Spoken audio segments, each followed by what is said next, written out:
Dios porque podemos estar aquí otra vez, este segundo servicio que tenemos el domingo. Como siempre, este es el día del Señor, así es como hemos sido instruidos. Ustedes saben, quiero compartir algo muy rápido. Me daba mucha tristeza antes ver que algunas iglesias han cerrado solamente por cual sea la razón y nomás tener solamente un servicio en la mañana, cuando este es el día que nosotros deberíamos de regresar y pasar todo el día en la casa del Señor, ¿verdad? Y poder compartir el amor del Señor, como también asimismo experimentar qué es estar en la casa del Señor por un día total aquí en la tierra. En la mañana como hoy vamos a estar tocando, ¿verdad? Este tema, ¿verdad? De Martín Lutero, este mensaje, ¿verdad? El título de él es Castillo Fuerte 2. El castillo fuerte, ¿verdad? Que se intitula así este mensaje, ¿verdad? Como se intituló uno de sus himnos que cantamos hoy en esta mañana. Pues estuvimos dándonos cuenta nosotros también, amados hermanos, ¿verdad? De que los días festivos los tenemos, ¿verdad? Por dos razones. Uno es para festejarlo, pero el más principal, lo más importante es, ¿verdad? También de recordar por qué lo estamos haciendo. Lo más fácil, ¿verdad? El 4 de julio sabemos bien que es un día de independencia, ¿verdad? Y sería bueno, ¿verdad? Que supiéramos qué significa ese día. Le damos gracias a Dios porque los que fuimos a la escuela podemos entender de lo que ellos nos enseñaron, qué significa ese día, por qué lo celebramos. Y con más razón lo podemos celebrar con más, ¿verdad? Ánimo y con más entendimiento, si lo podemos decir así. Hoy, este mes de octubre, es un mes que nosotros vemos que fue el mes cuando Martín Lutero clavó, ¿verdad? Estas 95 tesis, ¿verdad? En las puertas de catedral. No fue algo, ¿verdad? Extraño en hacer eso, porque así era la forma en que ellos dejaban los anuncios en los templos o en sus catedrales, para que así el pueblo pudiera estar notificado en las actividades que iba a tener la iglesia. Pero así es como Dios dirigió a Martín Lutero para dejar esto, no para dividir la iglesia nunca, sino para tener un debate, ¿verdad? Y llegar así a las conclusiones a lo que las escrituras nos enseñan. En esta mañana nos dimos cuenta también nosotros, ¿verdad? Que ese es el principal objetivo de escudriñar las escrituras, de aprender de cómo las escrituras nos dejan a nosotros las enseñanzas en cómo debemos de adorar.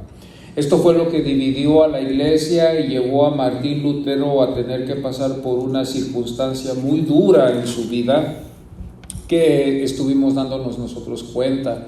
Nos dimos cuenta también de las características del papado que estuvo, ¿verdad?, encargado en ese tiempo, ¿verdad?, León el X. Nos dimos cuenta, ¿verdad?, que todo fue con el sentido de lo que la historia nos enseña. No fue un hombre de fe, ni tampoco fue un hombre que reconoció las cosas de Dios como se debía. Estábamos nosotros mirando, ¿verdad? Que en la historia nos deja a nosotros algunas frases, el lema, ¿verdad?, que este papa usaba. Y nos quedamos espantados en ver eso, hermanos, porque nos damos cuenta que nosotros podíamos quizás pensar que cómo podía haber sido posible de que una persona en tal rango haya llegado a ser así. Como por ejemplo uno de sus lemas fue: Dios nos ha dado el papado, disfrutémoslo. Ese fue uno de sus lemas. Fue un hombre, ¿verdad?, que vino de una familia adinerada, de una familia que lo ayudó a llegar a donde estaba, aún hasta en la edad muy temprana, a la edad de 8 años, llegó a ser sacerdote, como también después llegó a una tierna edad de juventud, llegar a ser también un cardinal, que fue a la edad de 14 años, y al papado llegó a la edad de 37. En la edad de 37 años ya era considerado un papa. Es muy interesante que cuando llegaban a citar los evangelios, la respuesta de él era: ¿cuán provechosa nos ha sido esta fábula? Así es como llamaba él los evangelios, esta fábula de Cristo a través de los siglos. Fíjese qué ignorancia de este hombre, bendito sea Dios, pero también qué espantoso es pensarlo, porque este es el que estaba encargado en este puesto de la iglesia. Y nos damos cuenta que tiene mucho sentido, ¿verdad? Lo que Él permitió también de que se predicara de estas indulgencias en vez del Evangelio.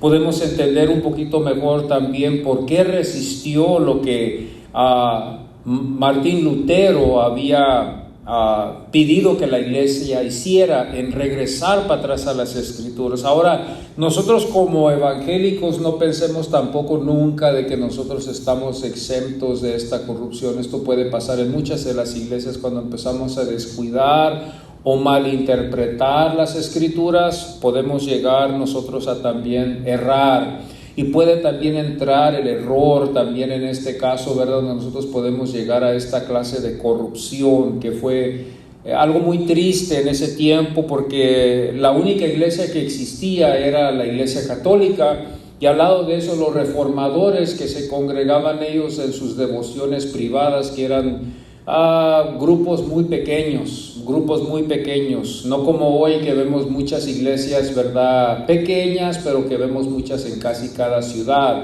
No, en ese tiempo era muy diferente.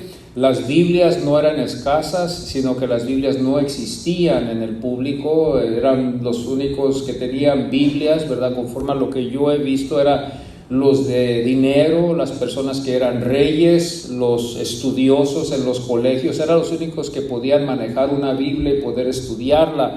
Pero así una persona común, un niño, un joven, no tenía el acceso a la Biblia, no conocían ellos los versos. Entonces ellos no podían diferenciar entre lo que estaba bien, no podían ellos hacer una diferencia entre lo correcto y lo incorrecto. No había ningún paralelo, no había nada que podían ellos contrastarlo, ¿verdad? Entonces era muy difícil, era imposible, si lo podemos decir así.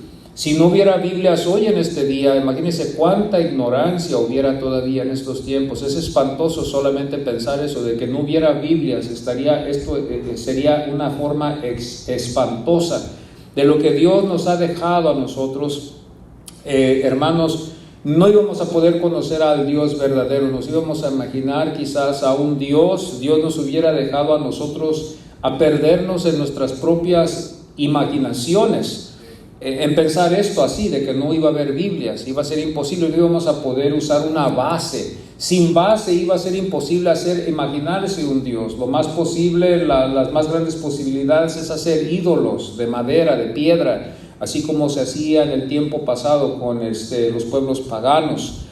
Y esto es lo que estaba luchando Martín Lutero, y hoy en esta noche vamos a tocar un poquito más concerniendo esto, pero quise dar un repaso a lo que estuvimos hablando en esta mañana, ¿verdad? Porque es muy interesante ver la corrupción, que no tan solo estaba en la iglesia, sino que también en el papado, y la ignorancia que hubo en el pueblo por la falta de las Escrituras. Ahora quizás se nos haría muy difícil entenderlo porque tenemos una Biblia muy cerca, y nos haríamos la pregunta, pero ¿cómo pudo haber sido tan difícil si había Biblias? Pero imagínese usted, no había Biblias. Todo quedaba en confiar que lo que el sacerdote predicaba era verdad, y hasta ahí quedaba todo. Entonces el pueblo quedaba así, y esto era una forma muy triste.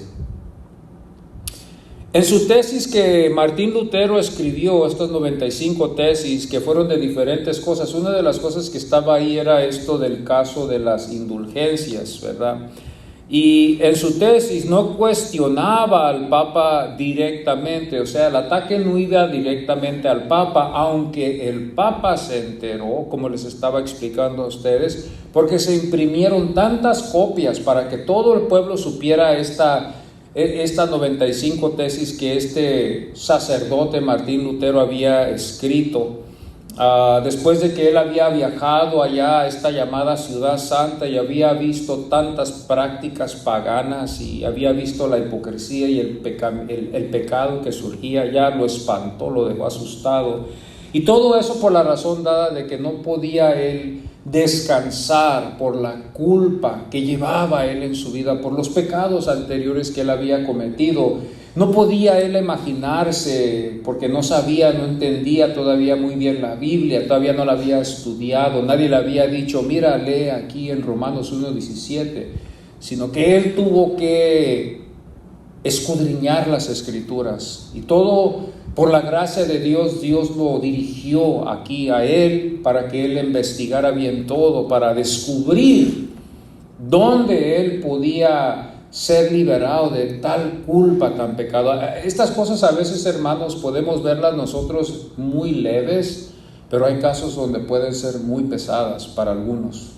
Y puede ser duro, difícil a veces llevar esto. ¿Dónde llevo mi culpa? ¿Qué hago con mi culpa que yo llevo de todos los pecados que yo he cometido? Al menos de que nosotros, Dios use a alguien que nos lleve a esta escritura que Martín Lutero llevó, o de que escudriñemos las escrituras y creamos y confiemos en Dios totalmente, entonces íbamos a poder ser libres de tal carga que llevamos a veces en la vida por todos los pecados que hayamos cometido. Y gracias a Dios por Cristo, gracias a Dios por Cristo. Lutero criticaba la práctica de promover esto que no se hallaba en las escrituras, porque nosotros sabemos bien que este Tetzel, este predicador, si no me atrevo ni a decirlo, pero lo voy a decir así, que era como un evangelista, iba de pueblo en pueblo, ciudad en ciudad, estado en estado, ordenado por el papado, de ir a predicar esta falsedad de las indulgencias, y muchos de los católicos, todos los feligreses creyeron esto. Fue algo que se organizó en una forma donde hacer a los oyentes escucharlo y creerlo. Y la única liberación para estas almas que estaban en este llamado purgatorio que fue inventado por la Iglesia Católica era de dar una cierta cantidad de sus ofrendas. Se dramatizaba tan realístico, era tan realístico que no necesitaban ellos el cine de Hollywood ni una tele para dramatizarlo y hacer la persona creerlo y sentir en su corazón de dar estas ofrendas para que sus familias fueran liberadas. Y era una falsedad.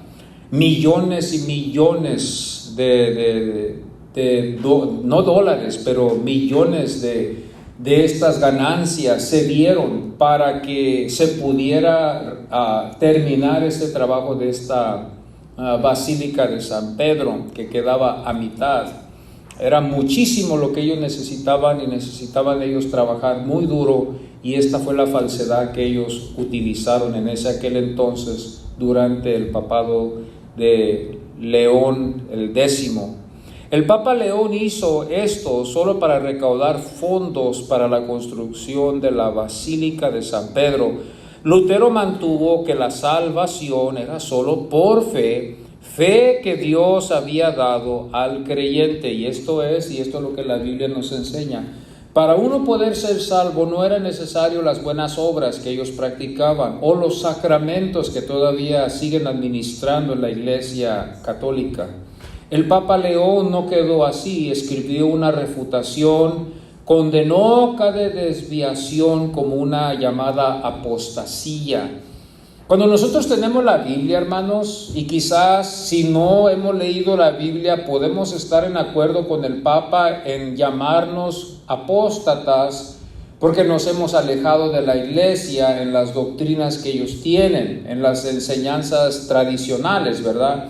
Pero cuando usted lee las Escrituras, o cuando usted está bajo de una enseñanza bíblica y lee las Escrituras y mira lo que las Escrituras leen y nos enseñan, usted puede darse cuenta que no somos nosotros los apóstatas, sino que son ellos, la Iglesia Católica. Esto es triste, porque cuando nosotros miramos la Biblia, y ahora no podemos decir que la Biblia es un libro de mentira, como ellos dicen, ese nomás es un libro, pues en ese libro es en el que nos basamos. Ese es el fundamento, esa es la roca. Si nosotros nos basamos en las tradiciones de ustedes, las de ustedes no son nada, porque eso es como la paja que se la lleva el viento. Pero la palabra de Dios es una piedra, es una roca, es un martillo que quebranta la piedra, bendito sea Dios, es sólida, bendito sea Dios. Entonces el Papa dijo, ellos es una apóstata, o son apóstatas, es una desviación. Esto después llevaría a Martín a una excomunicación que fue dada en en el día 3 de enero en el 1521, mediante la llamada bula, como les estuve explicando a ustedes, esta orden de presentarse delante de él y de algunos otros que estaban allí. De parte de la iglesia ahora pude entender un poquito bien de que de parte del papado iba a ser llamada una excomunicación. Ya no iba a poder él participar en la iglesia, en las tradiciones que ellos tenían, que llamaban y que llaman hoy. Y también al mismo tiempo iba a ser condenado también por las leyes legales, dejando a Martín Lutero vulnerable a de que cualquier persona es libre para que lo maten, mejor decirlo así. Y si lo matan, nadie va a ser arrestado por ese tal crimen, dejando a Martín Lutero vulnerable para que cualquier persona lo pudiera matar. Nos damos cuenta de que esta bula iba solamente a ser una excomunicación, pero también en el lado legal, aquí en lo terrenal, iba a ser una condenación también para él. Como les vuelvo a repetir, para dejarlo a él a la dispensa del pueblo que lo mate. Y esto fue el peligro que pasó con la vida de Martín Lutero, que tuvo que ser auxiliado. Es cuando uno de sus amigos de él, del colegio donde él estuvo, lo auxiliaron y lo llevaron a un castillo donde él estuvo ahí por un tiempo, y allí es donde él tradujo la Biblia del latín, ¿verdad?, al alemán. Por un tiempo él estuvo allí, ¿verdad? Le traían a él la comida, no lo dejaban salir, estaba en un cuarto como encarcelado, pero al mismo tiempo protegido del pueblo, porque fácilmente si alguien lo miraba en las aldeas o lo miraba caminando por algún lugar, fácilmente lo podían matar y no iban a sufrir un crimen ni tampoco ser encarcelados por tal acto. Entonces esto es algo muy interesante, ¿verdad? Cuando vemos una excomunicación y también una condenación en otra parte. Esto fue lo que llevó a los 5, esto es lo que también vemos nosotros que nos llevó a los 5 solas que vemos nosotros después.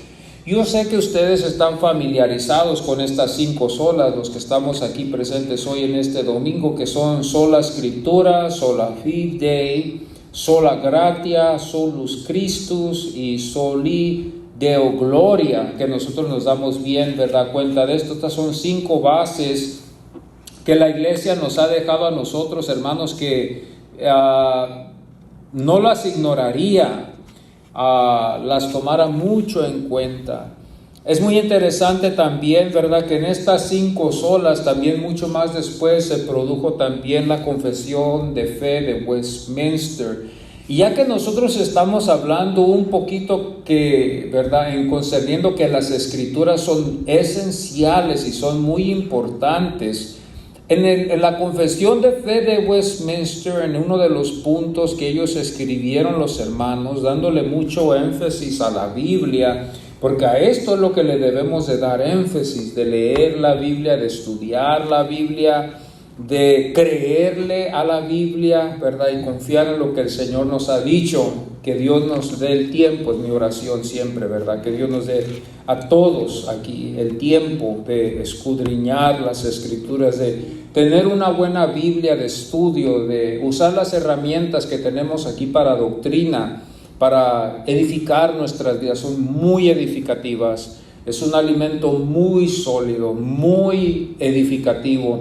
Cuando yo los estudio, estas confesión de fe de Westminster, ¿verdad?, me lo llevo a la casa, a mi carro, lo que sea, y lo estudio a paralelo con la Biblia, y con mucho cuidado y con mucho entendimiento, Dios edifica mi alma. Con 3 versos que yo lea, o que lea nomás una parte, no necesariamente tengo que leerlo todo, pero con una pequeña porción es como si yo comí un alimento sólido para mi vida espiritual, que me ayuda para todo el día masticarlo y tenerlo en mente, la palabra de Dios. Fíjese qué tan grande ayuda es eso. Quita toda la ansiedad que hay en mi vida, quita todas las cosas que quieran servirme como desánimo. Cuando yo no leo la palabra de Dios, es como un ayuno espiritual para mi vida, que a veces me puede llevar al hambre y me desespero, me lleva a la desesperación, me lleva a la escasez. Lo que tengo ahí del domingo es muy poco, se acaba. y lo quemo rápido con las aflicciones de la vida, con las cosas que vienen a veces durante la mañana. Se acaba rápido el gozo que hay del domingo, ya se empieza a acabar. Entonces por eso nosotros cada mañana es bueno leer las Escrituras, edificarnos en las Escrituras, dejarnos que nos alimente 30 minutos, si se puede 1 hora, es muy edificativo, y en la oración también, no se diga. Y una de las cosas aquí en la Westminster, los hermanos escribieron en uno de sus puntos concerniendo la Biblia, ya que a la Biblia le damos la importancia a las Escrituras, y estamos conscientes que es palabra de Dios. Dice: aunque la luz de la naturaleza y las obras de creación y de providencia manifiestan la bondad y sabiduría y poder de Dios, de tal manera que los hombres quedan sin excusa. Es algo muy interesante cuando yo miro esto, porque rápidamente miramos nosotros que la luz del cielo nos indica de que hay un Dios, ¿verdad? La creación, las obras, la luz que alusa todo lo que Dios ha creado para que nosotros podamos contemplarlo. Porque imagínese usted Dios hubiendo creado todo en la oscuridad y de habernos dejado en las tinieblas. ¿Cómo íbamos a poder contemplar un árbol, verdad? Al menos de que la luz brille en ese árbol, en esa rosa, en ese animalito, para que dé los diferentes colores y las diferentes características. Qué poderoso es esto. En Romanos, en el capítulo 2, verso 14, esto es lo que el apóstol Pablo nos dejó, y esto es lo que Martín Lutero luchó para que también la iglesia pudiera regresar a las enseñanzas de las Escrituras. Aquí en Romanos, en el capítulo 2, verso 14, lo que la Biblia nos enseña, dice: porque cuando los gentiles, aquí hay algo muy interesante, porque cuando los gentiles que no tenían ley, fíjense, no hay ley, hacen por naturaleza lo que es de la ley, estos, aunque no tengan ley, son ley para sí mismo. Aquí el apóstol nos quiere dar a entender algo. Dice: nosotros tenemos la ley, la seguimos la ley, pero estos no tienen la ley como nosotros la tenemos, pero nos dejan a nosotros algo de ver de dónde vino esta ley. Por la naturaleza vemos que ellos hacen el bien. ¿De dónde surge eso? ¿De dónde vino la bondad? ¿De dónde vino lo que ellos creen que es lo correcto, que nosotros aplicamos y que tenemos escrito? Esto es algo muy profundo, porque aquí nos deja a nosotros algo para que podamos pensar lo que Dios ha dejado en nosotros, pero que el hombre por el pecado lo torció y está torcido. Fíjese lo que dice aquí en el 15, mostrando, dice, la obra de la ley. ¿Quién es el que les dio la ley? Dios. Escrita en sus corazones, dando, dice, aquí da testimonio su conciencia, y excusándoles o defendiéndoles su razonamiento. Tengamos siempre en mente que ¿quién es el que les dio la ley? Dios. Dios es el dador de la ley. Dios originó esta ley. Y aquí el apóstol Pablo se profundiza para decirnos a nosotros: miren, fíjense en ellos. Ellos no tienen ley, pero ellos hacen lo que nosotros hacemos, aunque no en una forma perfecta, pero nos están dando a entender a nosotros algo aquí. Pero aún así, ellos no son salvos, o no son el pueblo de Dios. Aquí Romanos 1, verso 19, verso 20, fíjense bien lo que dice aquí, lo que Pablo nos da a entender siempre, otra vez, hablando de las Escrituras, hablando de lo que por naturaleza tenemos. Aquí el hombre puede actuar y ser bueno, el hombre puede tener muchas características que están en la ley, pero eso no lo salva. Porque estamos hablando que aunque la luz de la naturaleza y las obras de creación y de providencia manifiestan la bondad y sabiduría y poder de Dios, de tal manera que los hombres quedan sin excusa, sin excusa. ¿Quién es el que les dio esa ley? ¿Quién es el que puso eso en el corazón de ellos? Romanos 1, verso 19 y 20, miren lo que dice aquí. Porque lo que de Dios se conoce le es manifiesto, ahí está, pues Dios se lo manifestó, Porque las cosas invisibles de Él, fíjense bien cómo se hacen visibles. Su eterno poder y deidad se hacen claramente visibles desde la creación del mundo, siendo entendidas, no porque son invisibles, sino porque son visibles y podemos verlas por medio de las cosas hechas, de modo que no tienen excusa. Eso está fuerte, hermano. No podemos nosotros excusar de que estas bancas vinieron de la nada. No podemos decir que estas bancas nadie las hizo. Alguien las hizo y quizás todavía está en vida esa tal persona. No sabemos dónde.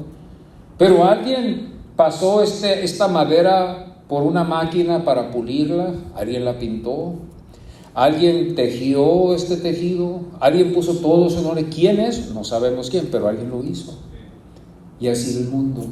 Todo lo que existe, todo lo que está, nada vino de una explosión. Yo digo, me pongo a pensar yo, qué estupidez, voy a decirlo así, es pensar que venimos de una explosión. Si así fuera el caso, todos nos miráramos explotados. No, sí, nos mirábamos como monstruos, hermanos. Algo horrible. ¿Ha visto usted algo que ha explotado? Meta algo en un microondas y dele todo lo que da y que explote ahí y luego después mire a verlo, a ver cómo se ve, ¿verdad? Que se lo va a desfigurar, lo va a desparramar en todo. Así nos miraríamos nosotros. Imagínense los ojos, la nariz, todos los oídos, las manos. Unos las tuvieran así, unos las tuvieran así. La cabeza, algunos la tuvieran acá abajo, algunos acá arriba, unos al lado. ¡Qué feo! Horrible. Pero nos damos cuenta, hermanos, que somos creados en una forma bella. Cada vez que nos miramos en el espejo es una hechura bella. Mira qué guapo me miro, dice el hermano. Mira qué bella me miro, dice la hermana. Es una hechura de Dios. Dios es bello, hermano. No es un pecado ser bello. Dios es bello y Dios ha hecho cosas preciosas. Bendito sea su nombre. El Salmo 19. Esto es lo que Martín Lutero quería que el pueblo supiera. Porque yo me imagino que esto no era lo que les enseñaban a ellos en ese entonces. Y ellos estaban ausentes de esto. Hermanos, Dios ha hecho una obra maravillosa. Dice el Salmo 19, y es la Biblia la que nos lleva y nos convence cuando abrimos nuestro corazón. Los cielos cuentan la gloria de Dios, dice, y el firmamento anuncia la obra de sus manos. Ahora, nosotros sabemos bien que Dios no tiene manos, ¿verdad? Pero las manos significan algo. Y puede significar poder. Entonces, con su poder ha hecho todo esto. Un día emite palabra a otro día, y una noche a otra noche declara sabiduría. No hay lenguaje, ni palabras, ni es oída su voz. Esto es algo increíble, porque es seguro. La naturaleza no nos habla, no oímos nada, pero mirándolo nos queda solamente decir, ¿quién es el que creó esto? Dios nos habla. Cuando yo miro las bancas, cuando yo miro este piano que está aquí a mi lado derecho, izquierda suyo, aquí me doy cuenta yo y digo yo, este piano no fue cualquier persona yo no iba a poder hacer un piano así, hermano. Eso se requiere una ciencia para hacer un piano, para ponerle las cuerdas donde deben de ir y luego para después descubrir, afinar cada cuerda para que suene en una armonía.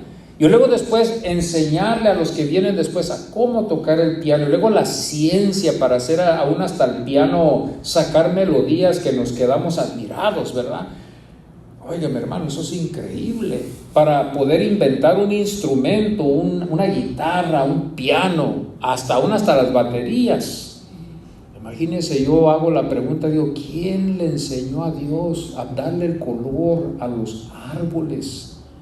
A cada color, verde, amarillo, cafecito, verde bajo, verde alto. ¿Quién le dio a Dios el diseño? Porque miramos árboles, amados hermanos, y no todos se miran iguales. Podemos comer de ellas y son muy saludables para nosotros. Hay algunas hojas que son muy venenosas, que nos pueden hacer daño, que pueden servir como un veneno. Hay árboles altos, más enormes que una casa. Y hay árboles que son muy pequeños. Hay árboles que producen fruto de diferentes. Hay limones, hay naranjas, hay mangos, hay peras, hay manzanas, hay de diferentes clases. ¿Quién le dijo a Dios cómo hiciera todo lo que tuvo que hacer? ¿Qué ciencia es eso? Yo nunca me hubiera imaginado en eso. Dios, yo si hubiera tenido una creación y hubiera sido un Dios, yo no sé si yo le hubiera hecho un árbol así de tantos diferentes colores y sabores. Vemos el amor de Dios. Una madre, ¿qué no va a hacer para su hijo, para sus hijos? ¿Qué no va a hacer una madre para sus hijos? Aunque lo haga de mal humor o lo haga porque, aunque esté cansada, lo va a hacer con cariño, lo va a hacer todo con amor porque ama a su hijo. Y así es Dios con nosotros. Mire todos los árboles que Dios nos deja para escoger. No nomás una manzana nos dejó también una pera, nos dejó un árbol también de limón, de naranjas, de toronjas. Nos dejó, hermanos, vegetales. Fíjese bien, cuando se pone uno a pensar en todo lo que Dios dejó, esto no fue algo que el mundo produjo él solo, no, este fue Dios el que lo puso todo en esta orden, en los alimentos. Nos dio la capacidad para comer las carnes que tenemos al lado, nos dio a nosotros eso de comer vegetales. Nos dio a nosotros diferentes estaciones del tiempo, los climas. Yo por eso ya ahora yo respeto los climas, porque yo sé que los climas son Dios el que las hizo. Y aunque no me gusta el frío a veces, o no me gusta el calor a veces, o no me gusta el sol porque me pica la piel, no me quejo, trato de no quejarme, trato de no ofender a Dios, porque yo sé que Él es el que lo hizo. Es como decirle a mi madre después de que me hace ella algo de comer: qué malo estaba esto estaba horrible, qué feo, qué picoso. Qué ofensa, mi madre. Pero mi madre me iba a amar todavía, ¿verdad, mamá? Tú me ibas a amar todavía, pero qué grosero, hijo, ¿verdad? De decirle a su mamá: qué malo está esto, y se lo avienta a la mamá en la cara. Oh Dios, gracias te doy, bendito sea Dios, ¿verdad? No soy perfecto, pero wow, eso sería un insulto. Y así por eso yo cuando miro el sol, el cielo, los climas, el calor, el frío, el otoño, el verano, la playa, el océano que Dios nos dio, todo esto comprueba de que hay un Dios. Y si no tuviéramos Biblia, no hubiéramos sabido quién lo ha hecho, pero la Biblia nos señala que fue Dios el creador del cielo y de la tierra. Bendito sea su nombre. Los hermanos también escribieron en esta confesión de fe, ya que tenemos todas las evidencias, no nos hablan, pero señalan de que hay un Dios para honrarlo, para adorarlo, para bendecirlo. ¿Verdad? Bendito sea su nombre. Los hermanos también, concerniendo la Biblia que la Iglesia Católica había ocultado de todos, y que Martín Lutero estaba muy interesado de que la Biblia se predicara. Él quería que se predicara el Evangelio. Él quería que se predicara a Cristo Jesús, el Hijo de Dios, que fue enviado a nacer, que se encarnó y que vino a hacerse hombre, a vivir con nosotros por 33 años, que vino a llevar la carga del pecado y aún hasta nuestras penas en la cruz del Calvario. Delante de todo su pueblo fue clavado en una cruz que no le demostró ninguna misericordia, una cruz fría, dura, una cruz, hermano, de vergüenza. Delante de su madre, de todas sus familias estuvo clavado. Muchos se burlaron de él estando en la cruz y lo retaban y decían: si él pudo sanar a otros o salvar a otros, que se salve él mismo. Fíjense, en vez de verse quedado callados, no lo hicieron. Bueno, esta confesión de fe dice: el consejo completo de Dios tocante a todas las cosas necesarias para su propia gloria y para la salvación, fe y vida del hombre está expresamente expuesto en las Escrituras, o se puede deducir de ellas por buena y necesaria consecuencia, y a esta revelación de su voluntad nada ha de añadirse. Basta con las Escrituras, dijeron los hermanos. Basta con lo que está en la Biblia, no como estos que querían añadir un purgatorio y todo lo que ellos querían añadirle para agregarle a todas estas cosas que no eran bíblicas. Segunda de Timoteo, el apóstol anima a este joven pastor, lo anima y le dice: no te desanimes con estas palabras que te voy a escribir aquí de esta cárcel, no te avergüences de mí, que quizás Timoteo ya se sentía un poco desanimado por ver de que el apóstol estaba en la cárcel, y muchas cosas pudieran haber pasado por la mente de Timoteo, muchas cosas pudieran haber pasado por la mente de Timoteo,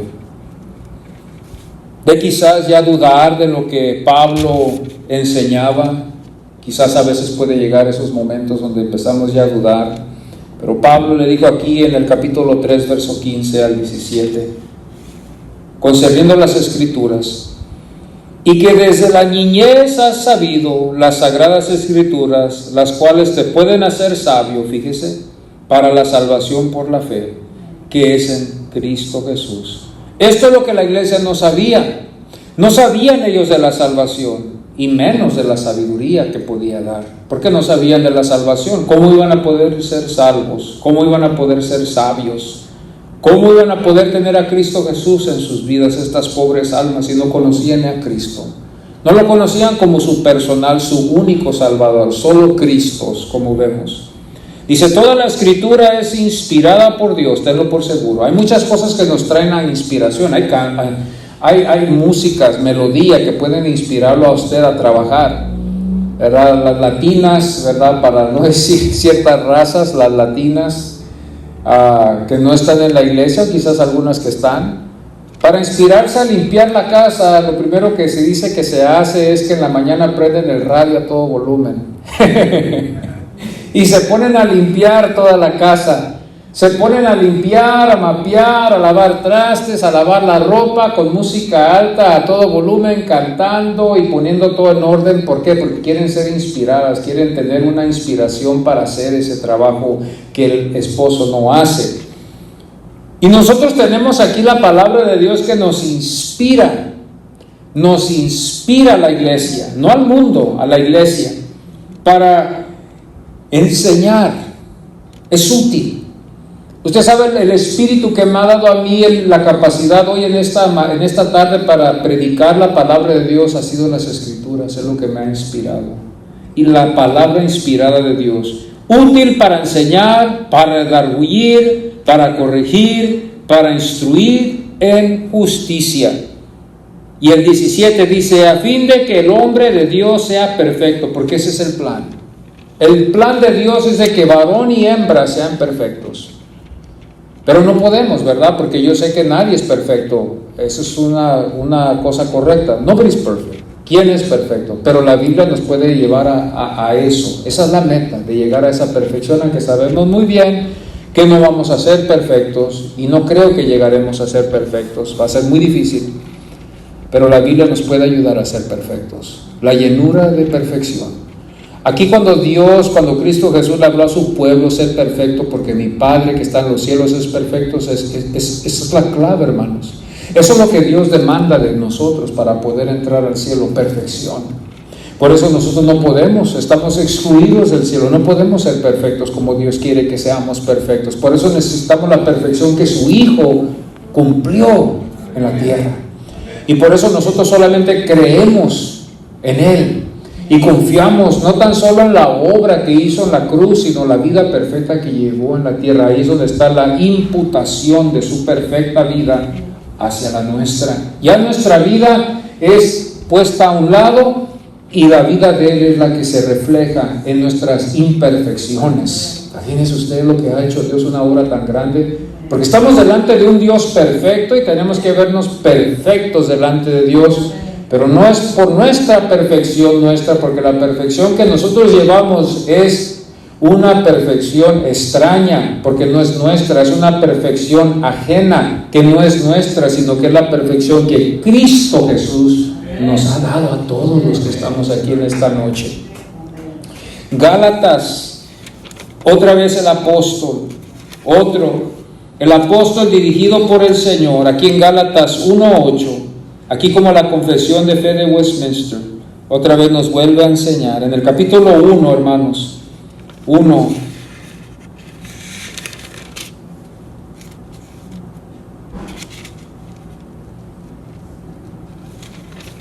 (8:9) Mas si aún nosotros o un ángel del cielo os anunciare otro evangelio diferente del que os hemos anunciado, sea anatema.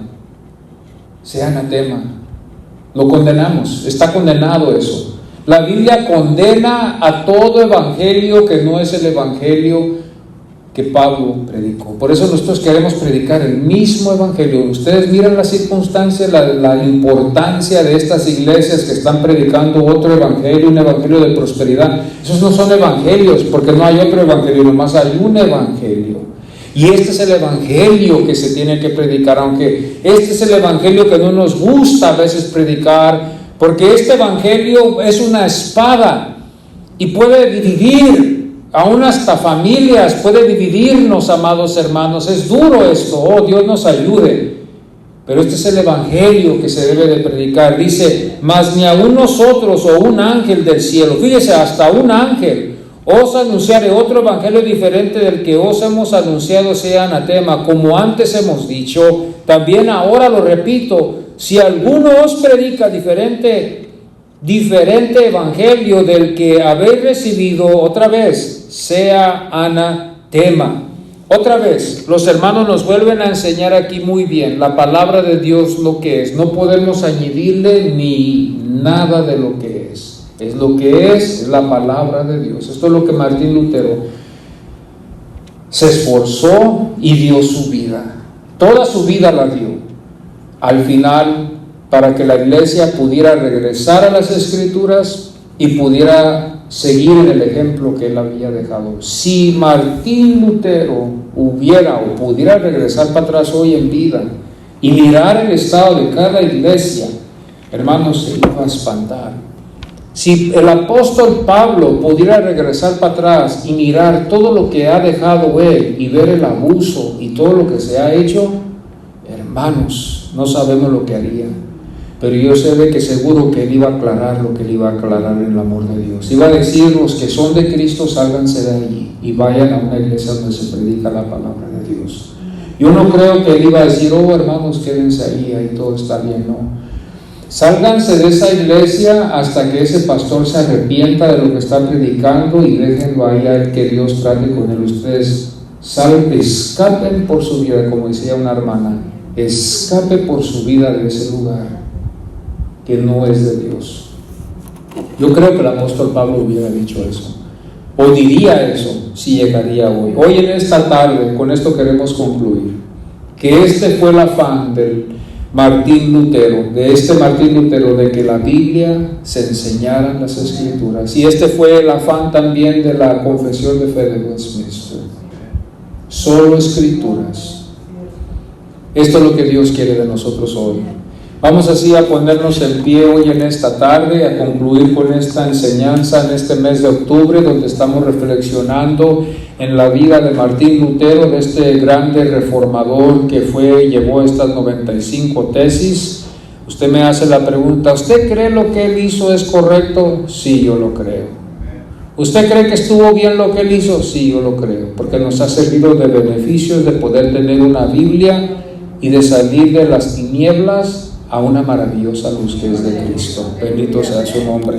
Vamos a orar así. Padre, en esta tarde te damos muchísimas gracias que pudimos congregarnos hoy en tu templo y poder estudiar, Señor, un poquito esta historia y también reflexionar un poquito en tu palabra y mirar todo lo que está a nuestro alrededor para dar evidencia de que tú existes. Oh Padre, estamos en un globo precioso, en un paraíso que tú has hecho para que nosotros podamos vivir en él. Aunque hayamos adulterado toda la tierra, tú eres muy paciente todavía. Te pedimos, Señor, en esta noche que nos sigas llevando en esta bendición, con esa paz, con ese gozo, Señor, que tu palabra nos siga llenando, que en nuestros corazones haya ese deseo siempre de ir a las Escrituras, que nunca nos olvidemos de buscar en las Escrituras, leer las Escrituras, estudiar las Escrituras, y que podamos congregarnos aquí el siguiente domingo por tu gracia y tu licencia que nos des para estudiar las Escrituras, Señor. Queremos hacerlo siempre. Gracias por la fortaleza y el tiempo que nos has concedido hoy en esta noche de poder como familia congregarnos hoy. Encomendamos todas nuestras peticiones a los que nos escuchan, todos los que están alrededor del mundo, pastores, evangelistas que predican tu palabra, bendícelos. Señor, todos los que son del cuerpo de Cristo y que predican tu palabra, ayúdanos a todos. Somos débiles y necesitamos tu fortaleza siempre, Señor. En tus manos nos encomendamos, en el nombre de Jesús, amén. Y el pueblo del Señor dice, amado,